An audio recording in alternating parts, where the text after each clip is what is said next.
Book के बारे में बात कर रही थी ना, वो ये बुक है मैन विथआउट वुमेन। देखो ये मेरा मुराकामी का मैन विथआउट वुमेन, जिसमें 7 स्टोरीज है, शॉर्ट स्टोरी। इसमें जो है ना वो बताया गया है,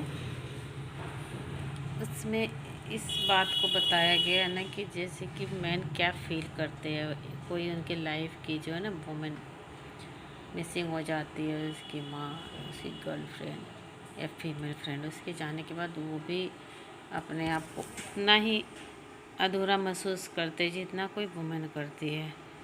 हालांकि ये सबके लिए अप्लाई नहीं होता है, क्योंकि कॉन्सेप्शन तो एक्सेप्शन तो हर जगह होती है।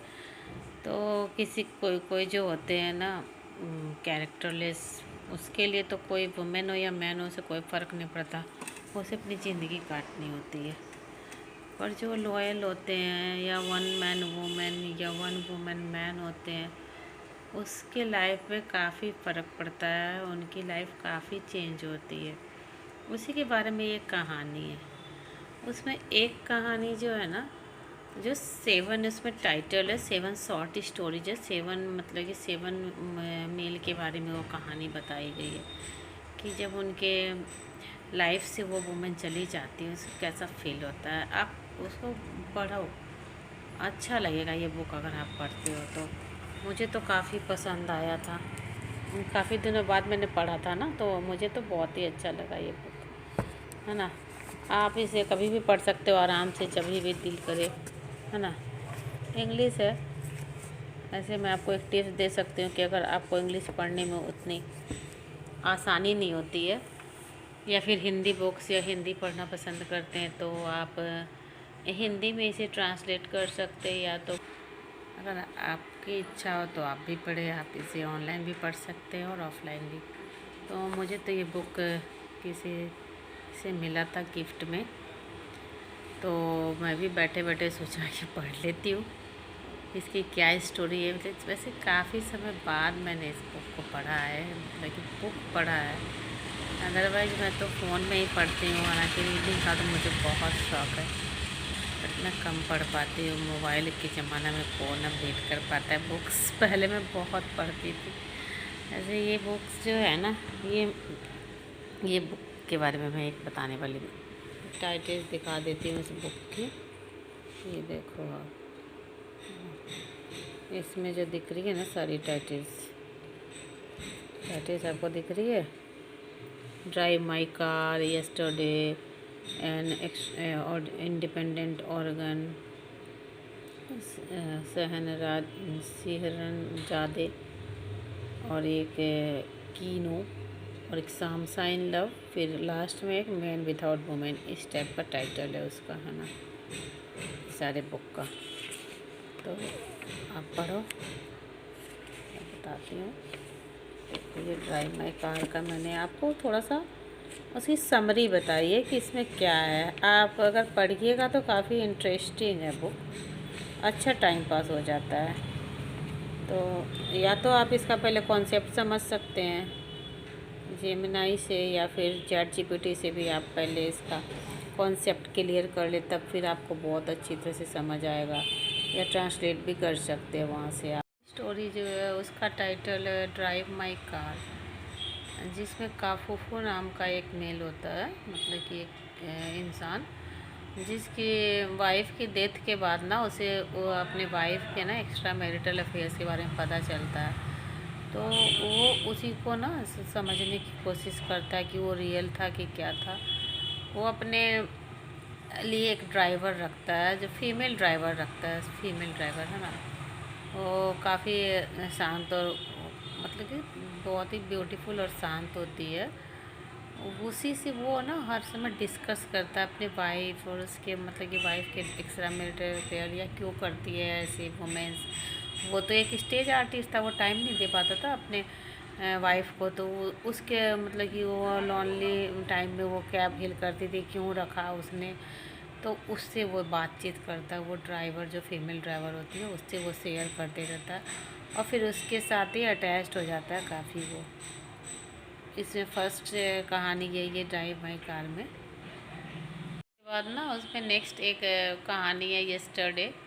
ये मुझे सबसे सबसे बेस्ट लगी वो सातों स्टोरी में सबसे बेस्ट, उसमें किंतारो नाम का एक मेल का कहानी है मेन का, जो वो मतलब कि उसके दोस्त है तानोमुरा, और एक उसकी प्रेमिका है उसकी एरिका नाम की। वो दोस्ती और प्रेम तो उसे पसंद है, किसी से प्रेम भी करता है, लव में पड़ जाता है, बट उसकी सबसे बड़ी इसको खूबी बोलो या खामी, उसे इंटीमेसी पसंद नहीं है, फिजिकल इंटीमेसी।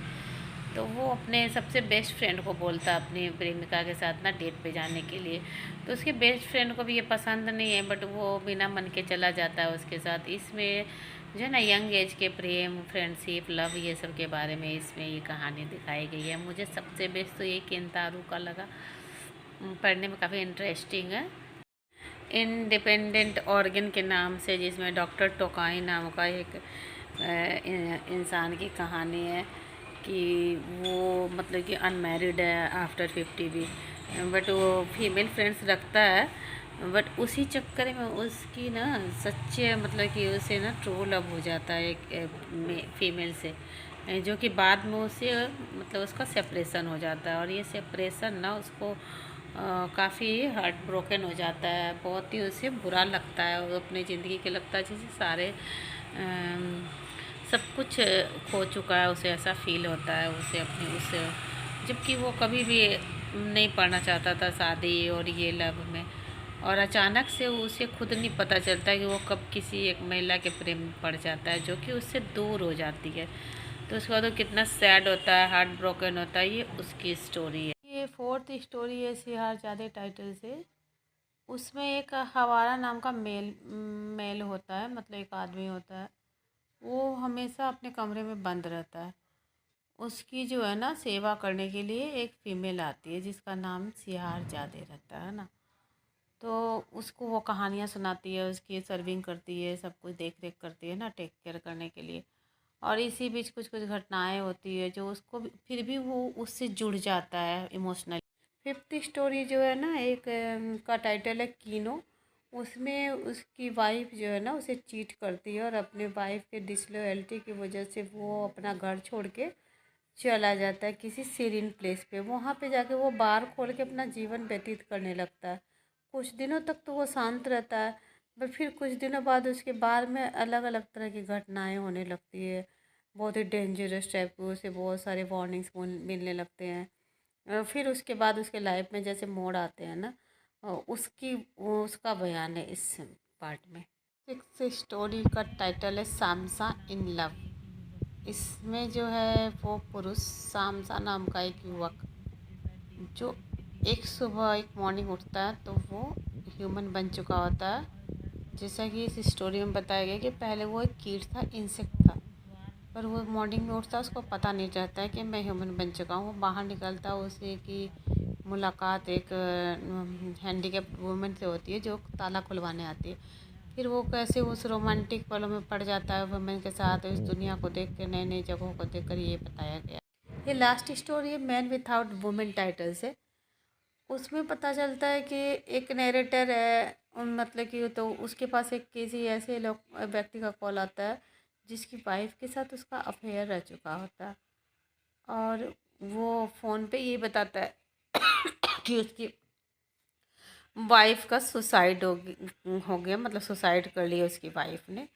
और ये खबर सुन के उसे तो बहुत ही मतलब कि वो एकदम से उसको मतलब शॉक फील करता है। उसको पता चलता है कि अच्छा इसको पता है कि नहीं। फिर वो डीपली फ़ोन रख लेता है, बात करने के बाद डीपली फिर उसके बारे में सोचता है कि अपने जितना भी लवर्स वगैरह के साथ उसके साथ जो भी टाइम स्पेंड किया होता है, और फिर वो कैसा फील करता है अपने बारे में, उसके बारे में है ये। कि फिर उसके बाद उसकी लाइफ से वो फीमेल चली जाती है जिसको कभी प्यार करता था, अफेयर में होता था किसी के साथ। तो इसकी कहानी यही है कि वो कैसा फील करता है, मतलब सेम फीलिंग होती है मेन विथआउट वुमेन भी, और वुमेन विथआउट मेन भी। तो आप लोगों को पसंद है तो आप लोग पढ़िए और इन्जॉय कीजिए, अच्छा टाइम स्पेंड कीजिए। अगर आप लोगों को रीडिंग पसंद हो, मुझे तो बहुत ही रीडिंग पसंद है, या फिर मोबाइल में या बुक में, और मैं रिकमेंड करूँगी, अच्छी बुक है, टाइम पास होगा अच्छा सा। Thank you.